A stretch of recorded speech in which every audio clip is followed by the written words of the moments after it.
Hindi lahat ng kaluluwa nandito para takutin kayo. Minsan, gusto nilang protektahan kayo.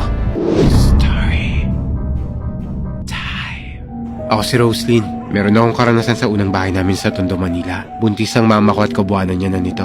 Isang gabi, habang natutulog kaming lahat, yung mama ko, maya't maya yung gising sa akin kasi kinakabahan daw siya. Kasi parang may ingay daw siyang naririnig sa baba namin. Nasa second floor kasi kami natutulog. Pero binaliwala ko lang yun ng una. Kasi mamaya baka mga aso lang o kapitbahay namin na dumadaan. Kasi sa tuwing ginigising niya ako, wala naman akong naririnig. Pero sa pangalawang gising niya sa akin, dito ko na naramdaman yung kaba ng mama ko.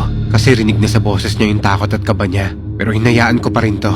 Dahil baka may naririnig lang siyang kapitbahay namin na kung anong ginagawa sa labas.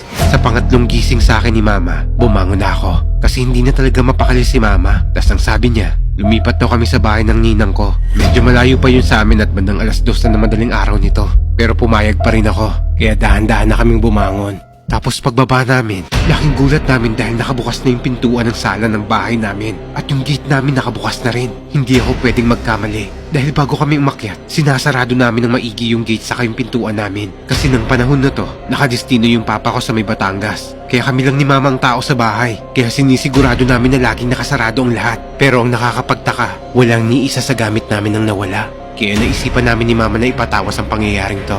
Sabi sa amin ng mananawas, may dalawang lalaking pumasok sa bahay namin. Tapos pag-akyat daw nila sa second floor kung saan kami natutulog ni mama, animoy wala raw silang nakitang tao. Sinabihan ko kagad yung mananawas na nandun kami ni mama ng gabing yun. Imposibleng hindi kami nakita ng dalawang lalaking pumasok sa bahay namin. Ang sagot sa akin ng mananawas, may humarang daw sa kanila sa taas namin. Isang babaeng nakaputi ang kasuotan. Para bang tinakpan daw kami para hindi kami makita ng dalawang lalaking nag-akyat bahay sa amin. At ito rin daw ang dahilan kung bakit naiwan ang bahay namin na wala silang kinuha. Dahil sa takot nila sa babaeng nakaputing nagprotekta sa amin.